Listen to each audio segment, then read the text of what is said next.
Ayo, Indie Interactive audience. I am so excited to be here for our first episode of Indie Interactive.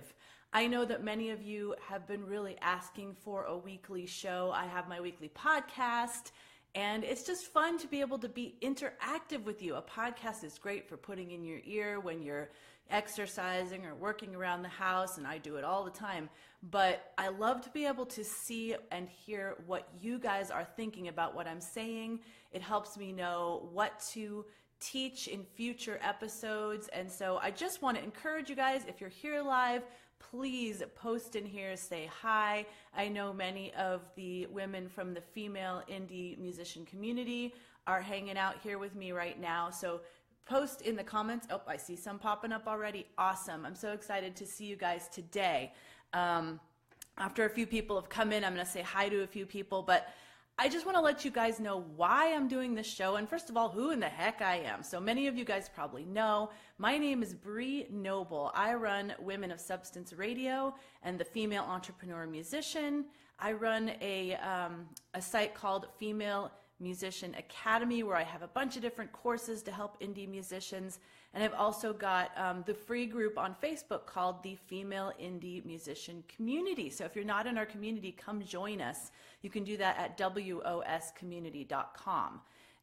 So say hi in the comments. I'd love to greet you.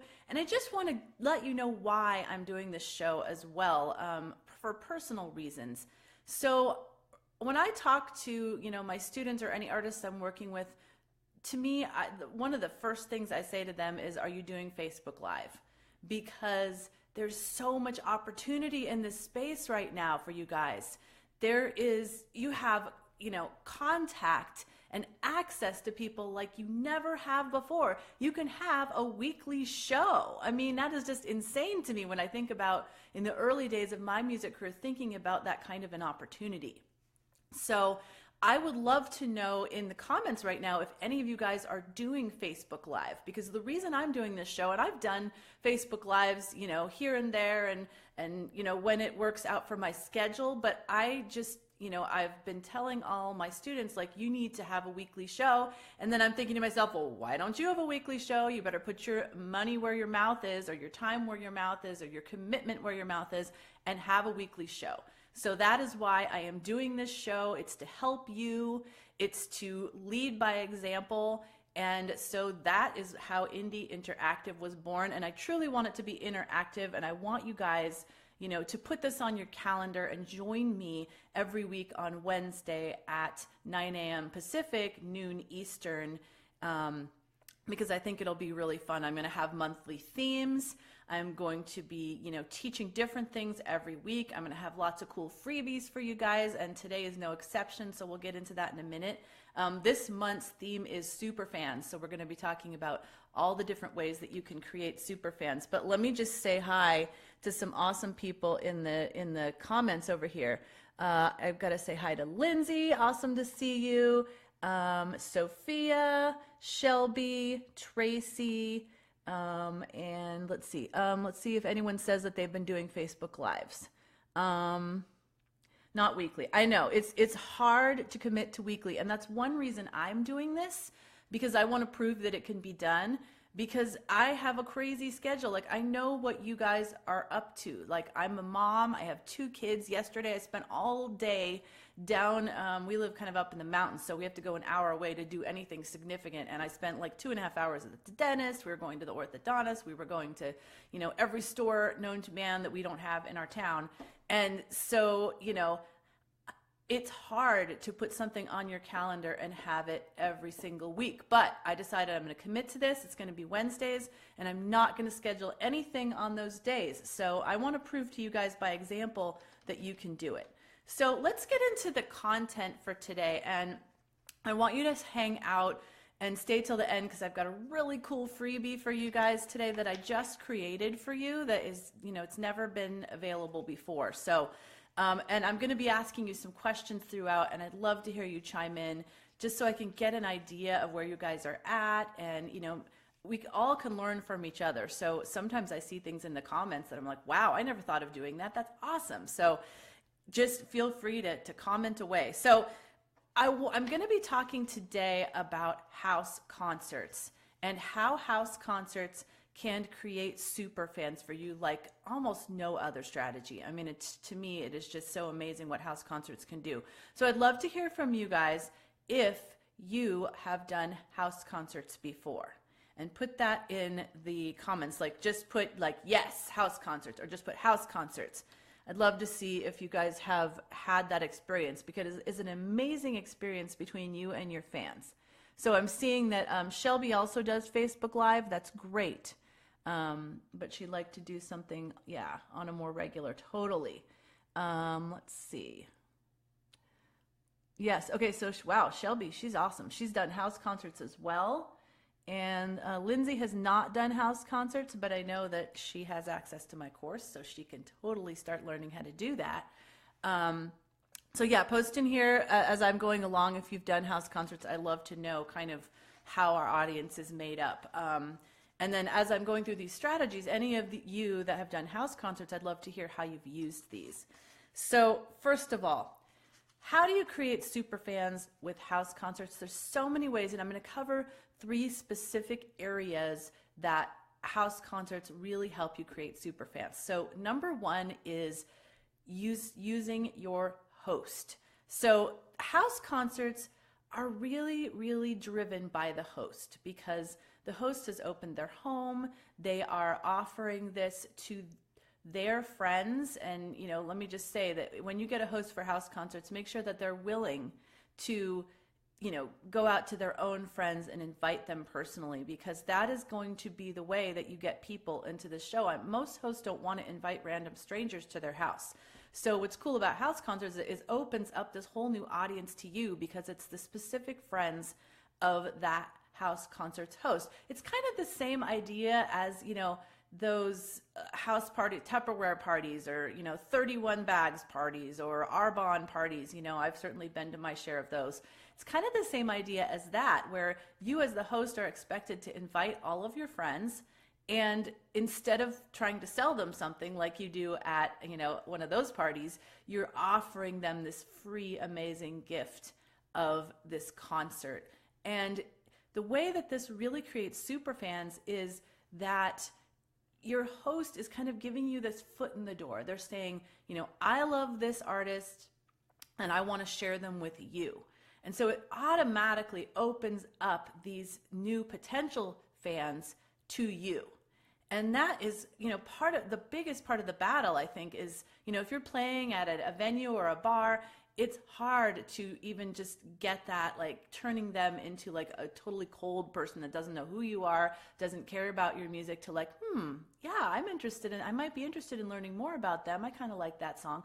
Like, here you already have that, because the host is saying, these people are good, or I wouldn't be inviting them to my house, and I certainly wouldn't be inviting you over to spend 2 hours of your life, you know, hanging out with us and listening to them.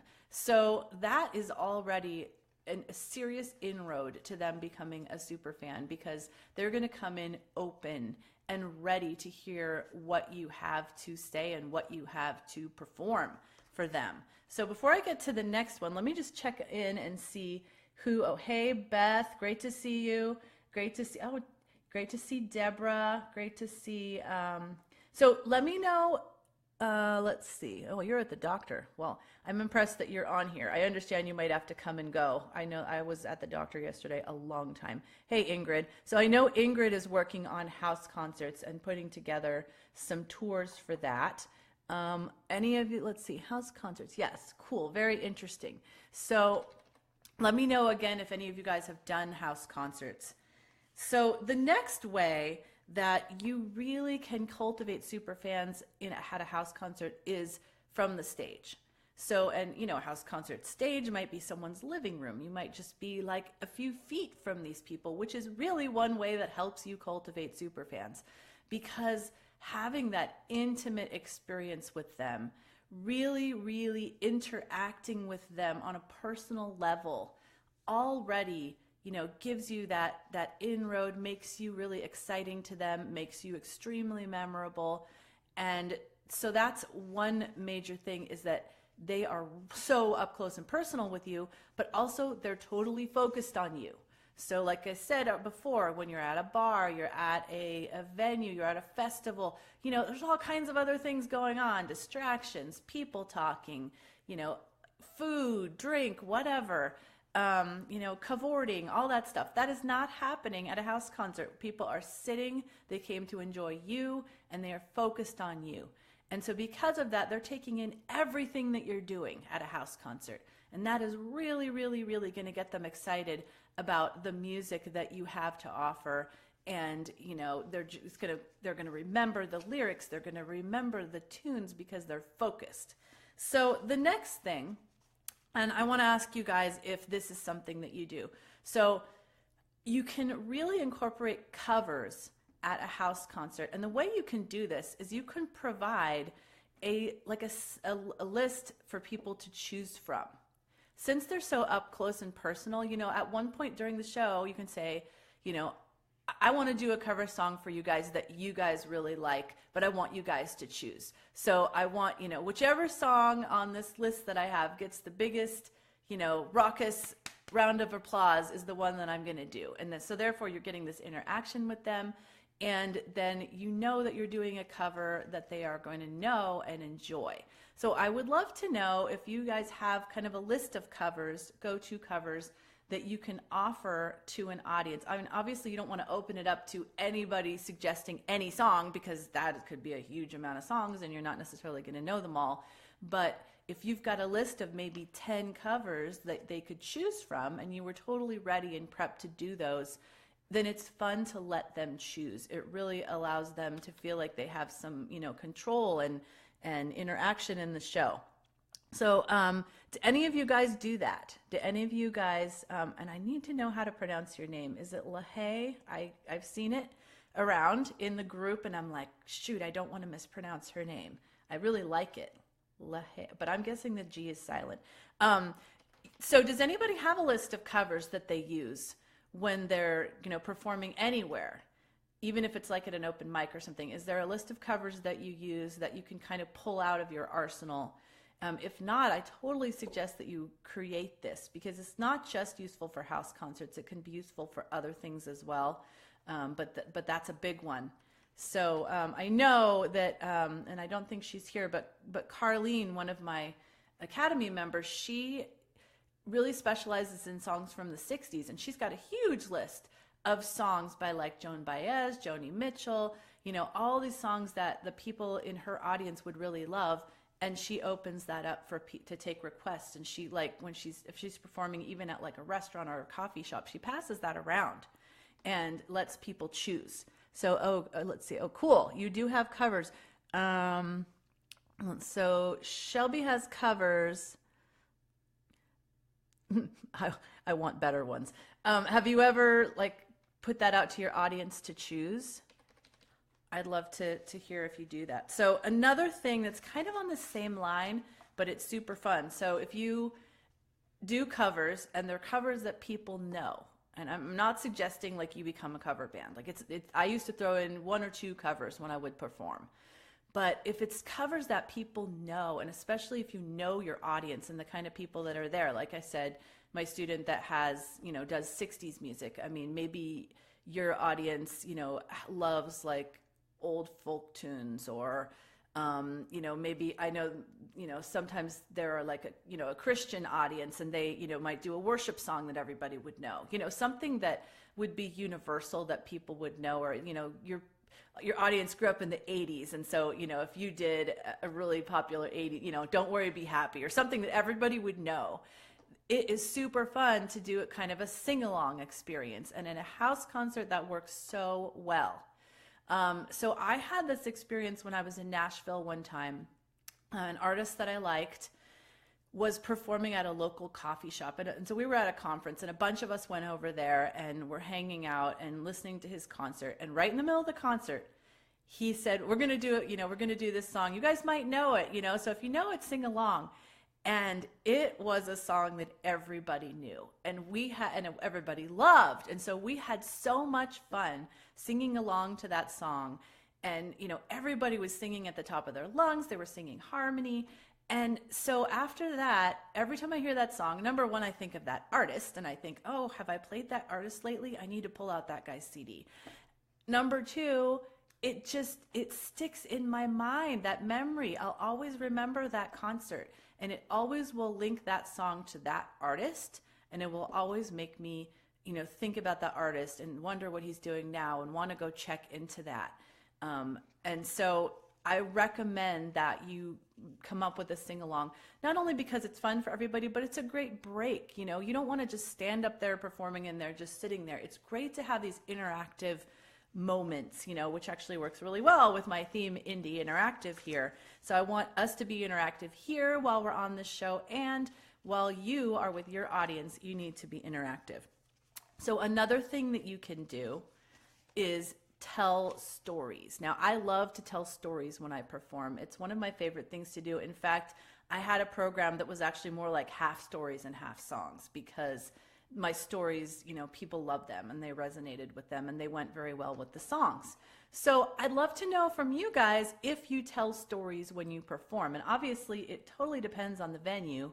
You have to have a venue where it makes sense to tell stories. If you're too far away from the audience, it's hard to tell stories because you don't have that give and take. You can't tell if they're really understanding what you're saying. If you tell a little joke in your story and no one laughs and you're like, oh man, this is falling flat. But if you're really close to them, like in a house concert, you can get that give and take interaction and know that your story is really resonating and that they're understanding it.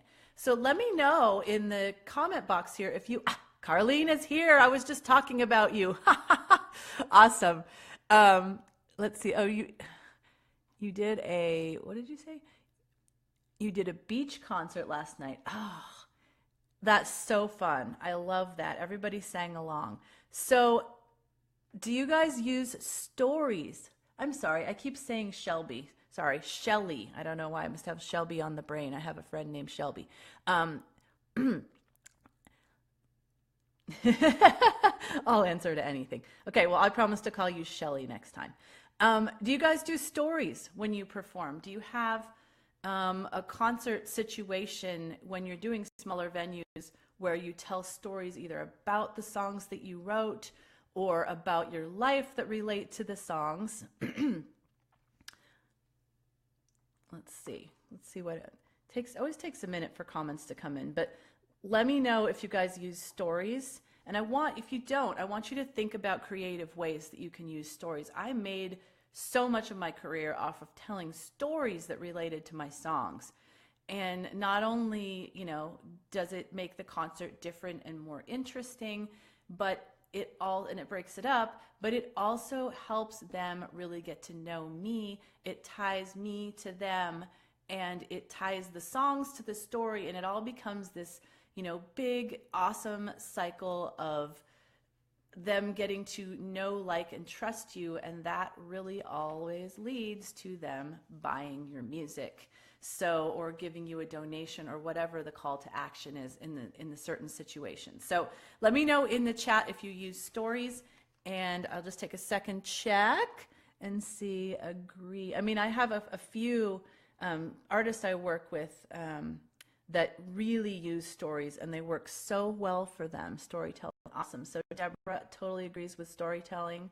Ingrid does. Oh, I can definitely imagine you telling a lot of great stories. I know Carlene does, because she has a whole program about stories when she was at Woodstock. And let's see, who else do we have here? Yep, awesome. Let's see if I can say your name. Tarsia? Tarsia, I love that. That's really pretty. Hopefully I said that right. Yeah, I'm going to squint and make sure that I read it correctly so I don't call people the wrong name. But I'm sure I won't always do it correctly, so please forgive me. So that is some of the ways we can do it from on the stage. So when you're off stage at house concerts, this opens up an even bigger way to create super fans. So if you set your house concert up right, you will have time beforehand to get to know your fans before you even perform to them. And that can give you a huge advantage. So you want to kind of set up like a cocktail hour, have little finger foods or whatever, and have the ability for people to just get casual, feel comfortable, start talking to them, have your host introduce you to their friends. So you have, an inroad to start talking to them. And what's cool about that is number one, you get to know them and they get to know more about you, but you can take things that you learn during this time and weave them into your concert. And that will really create super fans, because if you, take notes in your mind or even in a secret place on your hand or whatever, to be able to weave some of these things in. Like, so maybe you met somebody that grew up in New York City, and then you had a story about when you were performing in New York City and somehow it related to them, or you could relate it to them somehow. Or, if you had somebody who, did some really cool thing and somehow you had also done that cool thing. And so you could call them out and you could tell a story about when you did that, maybe you skydived or something. And you could say something about that. And I'm like, yeah, I was just talking to, John over there and he said that he skydived too. So what's cool about that is it makes them feel special, makes them feel honored in front of a group of people. And then it also makes, everybody feel more human and comfortable with each other. And it really, brings out, you as a facilitator and a communicator of the group. And it makes them, again, want to like you and trust you even more. So that's one thing that you can do, but make sure that you really take advantage of that time before the concert, because that is when you can really, get to know them and make them feel. I used to think that when, or in the early days, that I needed to have this mystique around myself as a performer, and like, oh no, you don't talk to the people that you're going to perform for because you're the performer and they're the audience. And it was so stupid and lame. Like, why did I think that? And, that was just kind of me in my 20s, in the old days when I thought I wanted fame and fortune and I would be on these big stages and, and they would be the peons that came and paid to see me. I mean, that's all ridiculous, right? We want to identify with our audience. We want them to love us. And in order for them to love us, we need to love them back. So treat them like people, that have experiences and you want to get to know.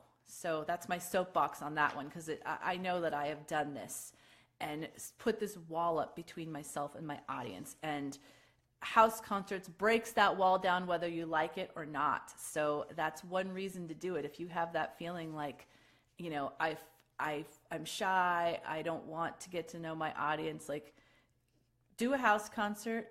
Get your host to be your facilitator and be your wingman or whatever and help you out if you're a little bit of an introvert. And I promise it will be so fun. It will be so fun getting to know the people. So the other way that you can get to know them and really cultivate a relationship with them is afterward. So afterward, you're going to move to your merch area, which is going to be separate from the concert area. And they're going to wander over there and they're going to want to talk to you. And if you can have your host or somebody else actually handling your merch, the best way is for you to be able to talk to them, because I can guarantee you that many of them are going to want to talk to you. They're probably going to want to talk to you about your stories. They're going to want to talk to you about a song that really touched them. And if you're busy with your merch, you won't get to talk to them and you won't get to take that time to really solidify that relationship and, again, like, move them down that path to becoming a super fan. If they get to talk to you afterward, after they've experienced this amazing experience of your concert, then, it's even better than talking to you before, because now they feel like, wow, I'm talking to someone that's really talented and I feel privileged to be in the room with this person, let alone even get to talk to them. So make sure that you set it up. And if you're by yourself, I understand how that can happen, but if your host is willing, like, teach them how to do your merch table so you can talk to people. If not, then do your best, but really try to talk to each person when you're at the merch table. So the other way that you can do it after concerts is you can have a way for people to move forward with you in doing their own house concert. So what you would do for that is you would have a flyer or business cards or something. I prefer flyers because he's not as easy to lose, on a table, on your merch table, and just tell people during the concert and afterward, if you love this experience and you'd like to have it for yourself and give it, as a gift to your friends, then, I'm booking house concerts, and here's a flyer that you can take home, and, it gives all the information, maybe some really cool quotes about people that have gone to your house concerts, and ways for them to get in touch with you. Talks a little bit, just a short little blurb about what your house concert is like. Obviously they know that because they were there, but it's good to remind them. And then all of your contact information, any way that they can get in touch with you, website, email, phone, social media, anything you can put there, put it there to make sure that they know how to get in touch with you when they're ready. And then the final thing, and make sure that you do this, is a way to stay in contact with them by getting their email address. So a cool thing you can do with house concerts is you can put a guest book out there and make it look pretty, and have people sign right when they come in, and that will get them to put their email address. Now, a lot of them might not do it then because they haven't heard you, so they might not be as likely to put their email address down at the beginning, but some people will. But afterward, make sure that you have a way on your table to get email addresses. You can even do fun things like run contests during the house concert, since you've got this captive audience. And just make sure that you mention it a lot, and that people know that they can get a free song or whatever you want to offer as a freemium to get them onto your email list. But just make sure that you do your best to get as many of those people on your list as possible, because you've built this relationship with them. You've worked hard before the concert, during, and after to build this relationship with them, and you're going to want to continue that and continue that building of your super fans through email. So make sure that you have that available, and it's really, really easy for them to do. So the last thing I want to do for you guys is I want to offer you a really cool free resource that is new, that I just created for you, like literally this morning. So it's a resource that I have inside my house concerts course, but I pulled it out for you guys, and it's called the House Concerts Online Booking Resource Guide. So it will help you learn where you can book house concerts in your area and connect with people that already like to host house concerts. Of course, you can always go out to your own email list if you have one, or your social media contacts, but if you don't have that yet, using some of these sites could be really helpful for you. And if you already do, it never hurts to expand into these sites. Many of the students of my course use a lot of these sites to help expand their horizons in new markets that maybe they're not in right now, or they don't have fans in. So if you want to get that resource, I created a cool URL for you. It is called femmusician.com/book-house-concerts. So that's F as in female, E as in entrepreneur, musician.com/book-house-concerts. So I'm going to type that in here, and when I'm done, I'm going to put it in the top section. I can't spell. femmusician.com/book-house-concerts. So just go and put your info in there, and it will send you right to the PDF of this resource, and you can start using it right away. So femmusician, F as in female, E as in entrepreneur, musician.com/house-concerts. And since this is the first episode of any Indie Interactive, it's kind of hard to say, I just want to remind you guys, I'm going to be doing this every week on Wednesdays at noon Eastern, 9 a.m. Pacific, and we're going to be covering a different topic each week. I'm going to be giving you lots of cool freebies, and we're going to be having monthly themes, and this month's theme is superfans. So next week we're going to be talking about another way that you can build know, like, and trust with your audience and cultivate them into super fans. So now that we have talked about house concerts and how you can use them to really cultivate super fans, I'd love to hear from you guys with like a thumbs up or a yes or a happy face or whatever in the chat here. Who's going to start looking into doing house concerts? And if you're already doing them, who's going to ramp that up so you can build your list of super fans? So just throw that in the chat here. I guess I keep calling it the chat, but it's really the comments on Facebook. Fantastic. Thank you, Carol. Shelly, I have to read what you wrote here. You wrote a bunch of stuff. Thank you so much for being so interactive, you guys. I really appreciate it. When I asked my free group, like, what should I call this? And we had a bunch of different names. You know, we had like Shoot the Breeze with Bree, which was really cute, but it didn't say anything about music.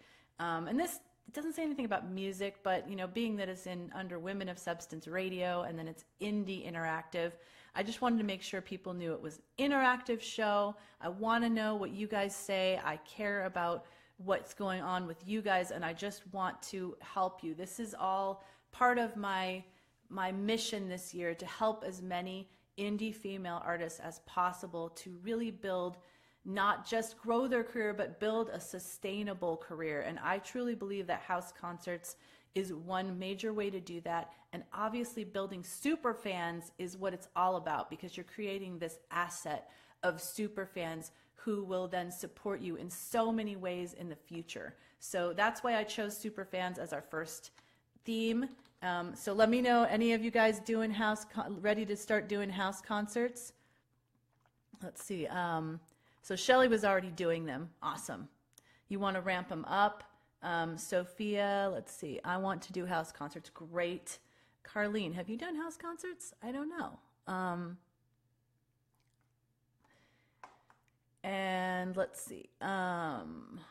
Deborah, great. I'm so glad you enjoyed the information. Carlene, oh, you're just starting. Carlene does a lot of cool different kinds of shows, but yeah, I think house concerts are great for you. Let's see. Avelia, need to find people with big with big enough houses. Yeah, another thing you can do is you can, if you have a friend that wants to have one but they don't have a big house, they may have a friend that has a big house that would be willing to provide the house if everybody else provided, you know, brought the people and brought the stuff. I know Ingrid is working on house concerts. Let's see, LaHaye, this is my way to amp up. Okay, great. Tozy, let's see, yes, okay. Yeah, and you can always, if you missed some of this, you can always rewatch it on our page. It will post right when we're done, and I'll also post this out as a video and house concert and a podcast for later. So thank you guys so much for showing up and being so interactive. Again, to get the free resource, it is at femmusician.com/book house concerts. F is in female, E is an entrepreneur, musician.com/book house concerts. And I will see you guys next week, Wednesday, noon Eastern, 9 a.m. Pacific, for more Indie Interactive with Bree Noble.